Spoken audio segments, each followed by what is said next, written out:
గురుగారు, వీణానాదం, వేణుగాన శ్రవణం వంటివి ఆధ్యాత్మిక సాధనకు సహకరిస్తుందని చెప్తారు. ఇది ఎలా సాధ్యం? వీణానాద తత్వజ్ఞ శృతి జాతి విశారద తాళజ్ఞశ్చ అప్రయత్నం మోక్షం నిగచ్చతి అంటాడు యజ్ఞవల్కుడు. అంటే అర్థం ఏమిటి అంటే, వీణానాదాన్ని వింటూ పరవశించిపోతూ ఆ తాళాన్ని, ఆ శృతిని, ఆ స్వరాన్ని గమనిస్తూ తన్మయత్వాన్ని చెందగలిగిన వారికి అప్రయత్నంగానే మోక్షం సిద్ధిస్తుంది అన్నది యాజ్ఞవల్కుడు తెలియజేసినటువంటి సూత్రం. ఇది ఎలా సాధ్యమవుతుంది అంటే, మనం ఆ వీణానాదాన్ని కానీ వేణుగానాన్ని కానీ వింటూ ఉన్నప్పుడు మనకు తెలియకుండానే మన మనస్సు ఆ నాదంతో ఏకీకృతమవుతుంది. ఎప్పుడైతే అలా మన మనస్సు ఆ నాదంతో ఏకీకృతమవుతుందో అప్పుడు మన శ్వాస మన నియంత్రణలోకి వస్తుంది. శ్వాస జరిగే వేగం కూడా తగ్గుతుంది. ఇదే ప్రాణాయామం అంటే. ప్రాణాయామము అంటే ప్రాణశక్తిని నియంత్రించే శక్తి. ప్రయత్నపూర్వకంగా అష్టాంగ యోగాన్ని అభ్యసిస్తూ ఆ సాధన చేస్తున్నావా, లేదా అద్భుతమైన వీణాగానాన్ని, వేణునాదాన్ని వింటూ పరవశించిపోతూ నిన్ను నువ్వు మరచిపోతూ అంతా నిండి నిబిడీకృతమై ఉన్నటువంటి ఆ ఆత్మ చైతన్యాన్ని గుర్తించే ప్రయత్నం చేస్తున్నావా? ఇది మనం అభ్యాసం ద్వారా ఆసక్తితో అలవరుచుకోగలిగితే రోగాలన్నీ పోతాయి. శిశుర్వేత్తి పశుర్వేత్తి వేత్తి గాన రసం ఫణిహి అంటారు. గానాన్ని ఆస్వాదించే లక్షణము బాల్యం నుంచే శిశువులకు పశువులకు కూడా ఉంటుంది.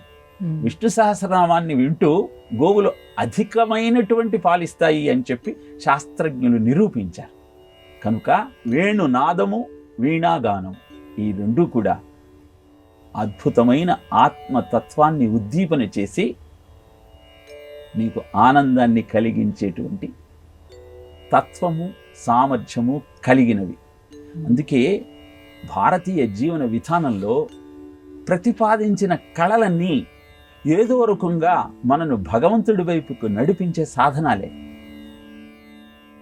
ఏవి ఇంద్రియాలను ఉద్దీపన చేస్తూ ఆ ఇంద్రియార్థముల పట్ల ఆసక్తిని కలిగిస్తూ నీ జీవితాన్ని భౌతిక సుఖాల వైపు నడిపించవు. లోకాన్ ఉన్మదయన్ శృతి ముఖరయన్ శోణీరుహాన్ హర్షయన్ శైలాన్ నిద్రవయన్ మృగాన్ వివశయన్ అంటూ లీలాశుకుడు కృష్ణుడి యొక్క వేణునాదాన్ని వింటున్నప్పుడు ఏర్పడిన పరిస్థితి గురించి వివరిస్తాడు కృష్ణ కరుణామృతంలో. లోకాన్ ఉన్మదయన్, లోకాలన్నీ ఒక మత్తులో, ఒక ఉన్మాదంలో మునిగిపోయాయట. అంటే ఈ జీవభావాన్ని మరిచి ఆ ఆత్మభావాన్ని పొందే ప్రయత్నం చేశాయి. వేదాలన్నీ ఆశ్చర్యపోయాయి. చెట్లన్నీ ఆనందంతో తలలు ఊపటం ప్రారంభించాయి. పర్వతాలు కరగటం ప్రారంభించాయి. గోపీభిరానందయన్, గోవులన్నీ కూడా ఆనందంతో గంతులు వేశాయి. గోపాన్ విస్తృభయన్, దేవతలంతా ఆశ్చర్యపోయారు.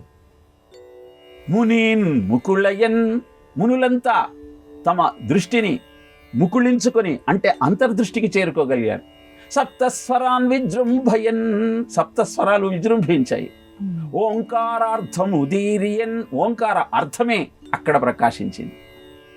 ఇలా వేణునాదంతో ఓంకార అర్థమే ఆవిర్భవించి అందరికీ ఆశ్చర్యాన్ని కలిగించింది. ఈ జగత్తుకంతా మూల కారణమైన ఓంకారాన్నే పరవశింపజేసినటువంటిది ఆ స్వామి ఆలపించిన వేణునాదం.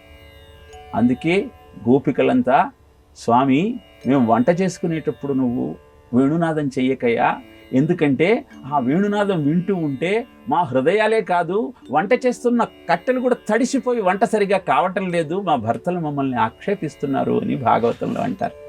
అలాంటి అద్భుతమైన వేణుగానాన్ని, వీణానాదాన్ని అర్థం చేసుకునే స్థాయి మనకు వస్తే మన జీవితం ధన్యమవుతుంది. కేవలం వీణ వాయించటం, వేణు గానం రావటము దానికి సరిపోదు.